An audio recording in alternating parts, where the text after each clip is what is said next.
There is a moment in every major conflict where the public story and the private record stop matching. For years, the world watched a couple build something extraordinary, a global identity built entirely on the language of freedom, of compassion, of choosing truth over tradition. But behind the documentaries and the carefully timed social media captions, some reports claim a very different story was unfolding. And here is the part that matters. It was not in headlines, it was in timestamps, in account trails, in encrypted files, and in a document described by sources as 42 pages long, with one destination appearing again and again. Not California, not the United Kingdom, Qatar. Now pause on that for a second, because the question here is not whether the divorce was messy. All divorces are messy. The real question is, when does custody stop being family business and start becoming an international legal alarm? Today we go inside the courtrooms, the financial paper trail, the alleged offshore accounts, and the document that reportedly changed everything. This is a 35-minute analysis of circulating reports. And the further we go, the more complicated this becomes. Before we touch a single legal filing, we need to stop. Because somewhere inside all of this, inside all the alleged paperwork and the diplomatic seals and the encrypted servers, there are two children. Two children who chose none of this, who did not choose the spotlight, the titles, the competing legal frameworks, or the custody schedules. Two children who will live with the consequences of these decisions long after every headline has moved on.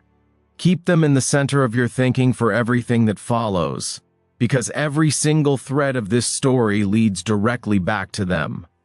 Now, let us go back to February 11th, 2026, because on that morning, there was supposed to be peace. Reports suggest both parties had finally sat across from professional mediators and reached what was publicly described as a permanent co-parenting framework. 3 core terms, according to sources: 2 supervised visitations per month, no travel for the children without mutual written consent from both parents, a 60-40 split on education costs. Simple, structured, apparently agreed. And then watch what happened next. Because within hours of that agreement being finalized, before the ink had reached its full permanence, a 72-page legal rebuttal was reportedly filed. 72 pages. Not a clarification, not a minor objection, a complete counter-assault.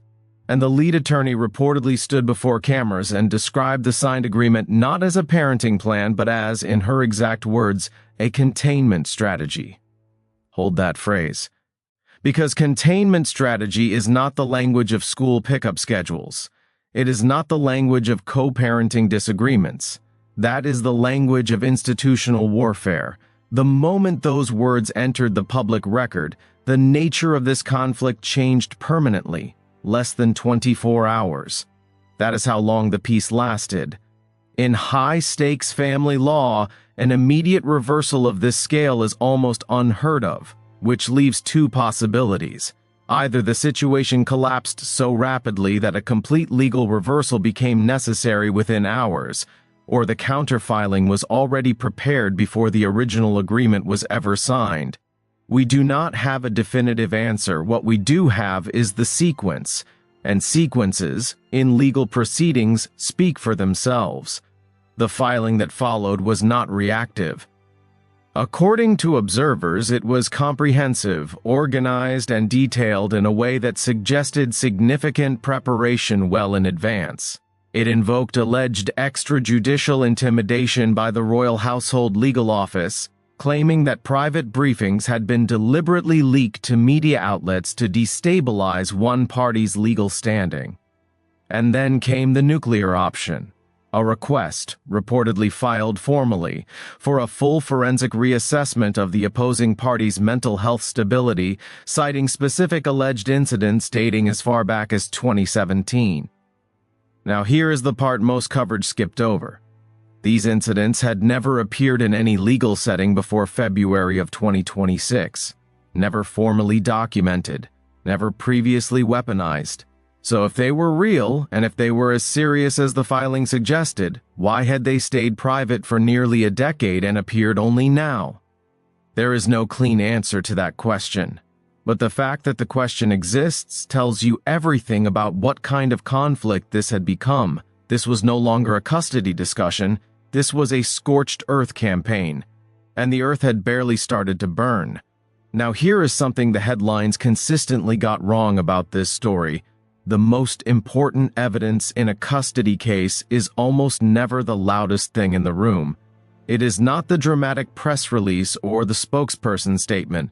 The most important evidence is quiet, time-stamped, buried in travel records and digital logs and financial statements, and it surfaces slowly and then all at once. According to reports, the opposing legal team had been assembling a documentary record long before February of 2026. When they submitted a preemptive defense, a 17-page document filed in anticipation of exactly the kind of counterstrike that eventually arrived, the picture it painted was significantly different from the public narrative that had been so carefully managed. 3 signals deserve particular attention here, and we need to go through them carefully because together they form something important. The first signal was school withdrawal letters. Reports suggest that withdrawal letters for the children had been signed by one parent in December of 2025 without the written consent of the other parent, allegedly violating terms that were already being negotiated as part of the settlement framework. Timing and authorization matter enormously here given the consent requirements supposedly already in place. The second signal was travel documentation. Commentators pointed to itinerary records allegedly connected to Doha and Dubai for the first and second quarters of 2026, destinations outside the jurisdiction of both the United States and the United Kingdom. Travel alone proves nothing. But in the context of a contested custody arrangement, travel plans toward countries with very different approaches to international family law carry a different kind of weight entirely. And the third signal, the one that changes the frame of everything else, was this. While one party was publicly and on the record accusing the other of using the children as sponsorship tools during a mediation session on February 9th, internal documentation allegedly suggested that a multi-million-dollar marketing campaign centered around the children's royal status was already being developed for the Middle East. One data point is an anomaly. 2 might be coincidence. 3 overlapping data points with overlapping timing, overlapping geography, and overlapping strategic logic form a pattern, and this pattern was about to receive a very specific name. But before we get there, we need to talk about the money, because in this story, the financial paper trail was not a subplot. It was the infrastructure holding everything else together. When the financial filings were delivered to the California Superior Court, they reportedly arrived not as a simple asset list but as an 87-page forensic document, the kind produced when someone is looking for something specific and believes they know where to find it.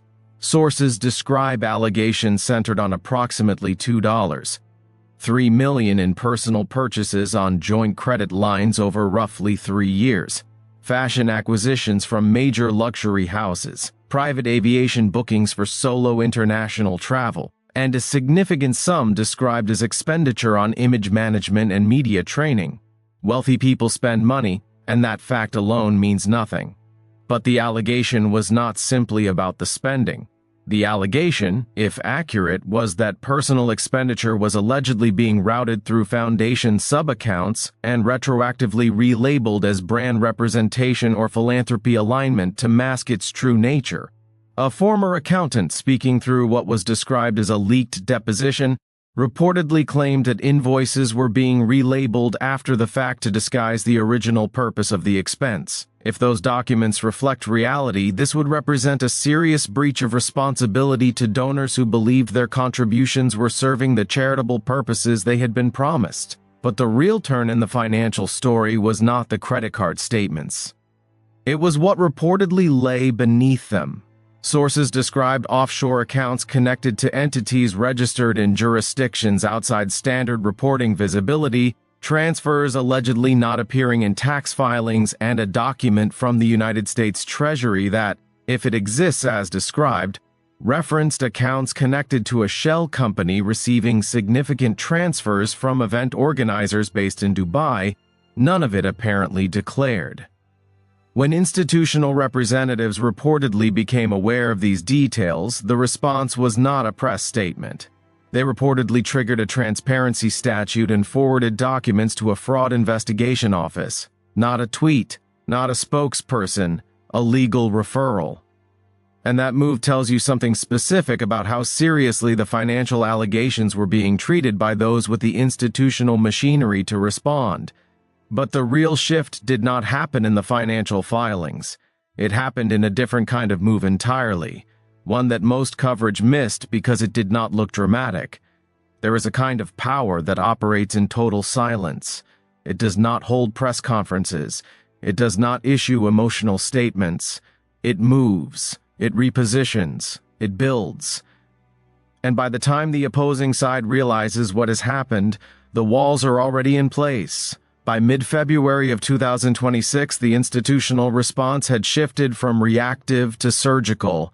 The first visible sign of this was a formal legal brief, reportedly delivered simultaneously to two separate jurisdictions, the United Kingdom Family Division Court and the British Consulate in Los Angeles, not a press release. A legal document delivered to two governments at the same time. The content reportedly confirmed that a CO guardian had been formally designated as part of a custodial transition framework. Named, official, documented. No drama, no announcement, just the machinery of a centuries-old institution moving quietly through proper channels. Then came what some observers described as the most effective piece of soft power in the entire conflict, a 90-second video, no dramatic music, no filters, no accusations, just a woman standing in front of children's artwork speaking quietly about grace, clarity, and the difference between protecting innocence and pursuing inheritance. Reports suggested generated over 11 million views in its first 8 hours. While one side was producing hundreds of pages of legal filings, the other side produced a single image of stability. And in the modern information landscape, that image moved faster and penetrated more deeply than any document could. But the most consequential move, the one that would prove most legally significant, was neither the brief nor the video. And here is the treaty detail that most people missed entirely. Reports indicate that a member of the extended royal family arrived at Dulles International Airport carrying what was described as a diplomatic seal from RAF Northolt, accompanied by child welfare officers and a trauma psychologist. Her purpose was reportedly connected to a specific provision buried inside what sources describe as the 2024 Reciprocal Accord, a treaty that had apparently been viewed at the time of its signing as procedural boilerplate, standard language for maintaining titles and privileges across jurisdictions. But buried within it was reportedly a provision granting temporary dual sovereign status to minor royal heirs in cases of proven custodial or reputational risk. A provision that, once activated, allowed for an on-site welfare review that was legally non-negotiable under diplomatic cover. Legal observers began describing it as a Trojan horse, a provision appearing to be standard language at signing, sitting dormant and unnoticed, activated at the precise moment it was most needed. The attempt to block access reportedly failed because the international framework around the children's status made the move bulletproof. And simultaneously, all Windsor-linked assets co-managed by the opposing party were placed under independent escrow review, not seized, not frozen dramatically, placed under independent review, clinical, measured, legally sound. The institution was not fighting in the mud of public relations. It was encircling the entire conflict with international frameworks, financial containment, and a superior image of child-centered stability. And it had one resource that celebrity and capital and media training simply cannot purchase: time. It had been waiting, documenting, allowing the situation to develop until the paper trail was impossible to refute. And on February 16th, the paper trail arrived in court. Now here is the part of this story that nobody was fully prepared for, and it is where the whole frame shifts. There is a quality to a courtroom when something genuinely significant is about to be revealed. Experienced observers describe it differently, some saying the air feels heavier, others saying everything goes quieter, but they all agree there is a moment when everyone holds their breath at the same time. That moment arrived at the Santa Barbara Family Law Courthouse on February 16, 2026, when the forensic IT team took the stand. Up to this point, the conflict had been a war of competing filings and managed press releases. But what the forensic team introduced that morning was not framing. It was metadata. And metadata does not have an attorney. The document at the center of the hearing was reportedly a 42-page file dated January 18, 2026, described by sources as recovered from an encrypted server at the Foundation headquarters. Some of these specifics have not been independently verified, but if the filings reflect reality, and that conditional must remain clearly visible throughout this section, this was reportedly not a casual brainstorm or exploratory discussion. Sources describe it as a detailed operational document for the permanent relocation of the children to Qatar. It reportedly outlined a multi-year media development contract with an entity described as connected to the Qatari Sovereign Fund. It described a mechanism for establishing dual citizenship through honorary sponsorship in a way that would allegedly bypass the custodial notification requirements of both the United States and the United Kingdom. It identified a specific school, according to sources, with enrollment documents said to be already drafted, and most significantly, it reportedly contained language seeking what sources describe as a sovereign guarantee of custodial non-extradition, a guarantee that would make enforcement of the existing custody arrangement nearly impossible under Western legal systems. The metadata, according to reports, tracked edits under a specific personal login, including what sources describe as 14 instances of access to the school enrollment documents within a single week. When the court raised the question of the non-extradition language and asked directly about the purpose of seeking that specific guarantee, the room reportedly went silent for 30 seconds. No response was offered, and in a courtroom, that kind of silence functions as testimony. The defense characterized the document as a creative hypothetical, a brand exercise exploring future possibilities. But the forensic evidence created an immediate problem with that characterization. You do not reportedly access school enrollment documents 14 times in a week for a hypothetical. You do not seek a sovereign guarantee of non-extradition for a plan you never intend to execute. If these documents exist as described, the specificity of the file was its own refutation. Reports suggest that within 48 hours of this revelation becoming public, approval figures that had once sat in the mid-50s among previously supportive demographics dropped to 28%.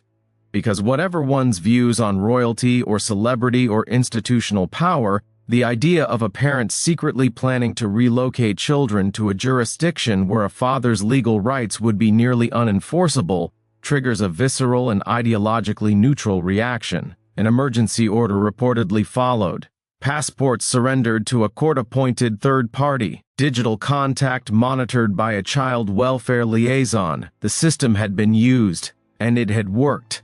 Somewhere underneath all of that legal and financial detail, there is a question that is not about law or money at all. It is a human question. And it is the most important one in this entire story. At what point does the version of yourself you present to the world become incompatible with the version of yourself the world actually needs you to be? The brand built over those 6 years was extraordinary by any objective measure. Global platform, documented charitable commitments, major media deals, a public identity centered on mental health awareness, racial equity, and institutional reform. These were not nothing. The stated intentions behind them were, in many respects, genuinely admirable. But brands have internal logic, and the internal logic of this particular brand had, according to observers, gradually begun to consume everything around it, including the decisions that parents, rather than strategists, are supposed to be making. When the brand's logic starts governing choices that parental instinct should be making, something has fundamentally broken in the relationship between the public persona and the private person. The filing's framing of one parent as structural and the other as symbolic, one as foundation and the other as figurehead, has a logic. But it is the logic of a corporate reorganization, not a family. And courts do not evaluate parents as brands. Courts evaluate parents as parents. A prince is just another father. A duchess is just another mother. Whatever the titles, whatever the platform, whatever the foundation, sub-accounts, and media training investments, in family law the question is always the same. What is in the best interest of the children? And when that question is applied with genuine rigor, the answers sometimes look very different from the publicly maintained version of events. The internal structures that had once appeared solid reportedly began to fracture under the weight of the proceedings. Personnel departed. Partnerships allegedly wavered. The infrastructure built to sustain a global brand was showing the weight of what was bearing down on it. And here is the deeper truth sitting at the center of all of it. The brand had been built significantly on a narrative of authenticity, of choosing realness over performance, of stepping away from an institution demanding conformity. But the evidence allegedly emerging from the forensic proceedings told a different story. Retroactively relabeled invoices, encrypted operational documents, a plan bearing all the hallmarks of careful calculation dressed in the language of personal freedom. At some point, the battle had stopped being about status. It had become about identity. And when identity is built entirely on narrative, when the story you tell about yourself becomes more important than the choices you actually make, the moment of legal reckoning becomes something far more devastating than a custody ruling. It becomes a mirror. And the image in that mirror was one that even longtime supporters found difficult to defend. February 18, 2026. Courtroom 4B, Santa Barbara Family Law Courthouse. 1:03 in the morning. The final evidentiary hearing. The atmosphere outside was extraordinary. News drones, hundreds of journalists. When one party arrived, she came without the usual fanfare, flanked by 4 attorneys and a digital strategist, wearing no identifiable branding, black slacks and a fitted blazer. The uniform of defiant, studied silence. Inside, the presiding judge, known by reputation for precision in international family disputes, reportedly wasted no time. The forensic cross-examination of the project metadata was the centerpiece of the morning. The defense maintained its characterization of the document as a hypothetical exercise. The court-appointed experts presented what observers described as impossible to refute. 14 instances of access to the enrollment documents in a single week. An encrypted message to a legal consultant requesting a sovereign guarantee of custodial non-extradition. When the court asked the party to explain the necessity of that guarantee, the room reportedly went silent for 30 seconds. No response. And then came the moment that will be cited for a very long time. The presiding judge looked directly at one party and delivered a single sentence. You cannot weaponize motherhood and reject responsibility in the same breath. The ruling that followed was comprehensive. The February 11th framework ordered to remain as the permanent structure. All relocation attempts strictly prohibited without mutual consent, backed by a $5 million bond. One party ordered to reimburse the frozen joint estate $1.3 million for what the court reportedly described as misallocated foundation funds. Within 90 days, the foundation itself ordered dissolved. Remaining assets frozen pending charitable trust distribution. Control of a social media account with 3.2 million followers transferred to what sources describe as a royal child welfare trust. And the ruling with the most profound long-term professional consequence, a 10-year ban, according to sources, on any entity, trademark, or media product containing specific terms associated with the family and the children. 10 years. In brand terms, that is not a setback. That is a fundamental redrawing of the map of what is commercially possible. As the ruling was read into the record, observers described the room as eerily still, stone-faced composure on one side, head lowered, eyes closed on the other. No triumph, no visible relief, only the weight of exhaustion that settles over people who have been fighting a total war. At 1:23 in the afternoon, one party left the courthouse without black SUVs, without staff, without a press conference. She walked to a mid-range vehicle driven by a private assistant and left quietly, And for the first time in years, she was, in the eyes of the filing trail, truly alone. That evening, the opposing party issued a handwritten statement released on an official platform, signed not with a title but with given names: Henry Charles Albert David. It reportedly read, "I will never be perfect, but I will be present. I will be a father before I am anything else." The audit trail was closed, the filing war was settled, the brand war was lost. And the institution, the centuries-old machinery that had said almost nothing throughout this entire conflict while quietly building the framework around it, emerged from the proceedings with something it had been accumulating the entire time: precedent, new protective structures governing the intersection of royal heritage and international family law, new documentation that will be referenced in future cross-border custody cases. It had not just won a custody dispute, it had updated its operating system. In silence, through documentation, over time, using the one thing that celebrity and capital and media training and global platform cannot purchase: time. It had waited, documented, allowed the paper trail to build until the picture it painted was impossible to refute. The children became the quiet center of the resolution, protected under multiple overlapping frameworks, shielded from a plan that allegedly came close to relocating them entirely beyond the reach of Western family law, growing up with the structural stability and extended support that, whatever one's views on the institution providing it, represented something the brand years had never consistently delivered: security, permanence, consistency. The kind of stability two children who chose none of this actually deserve. In the historical record, if these events unfolded as reported, the Sussex era will likely be recorded as a small but turbulent chapter in a very long story. It will be remembered as the moment personal branding collided head-on with the documented record of actual choices.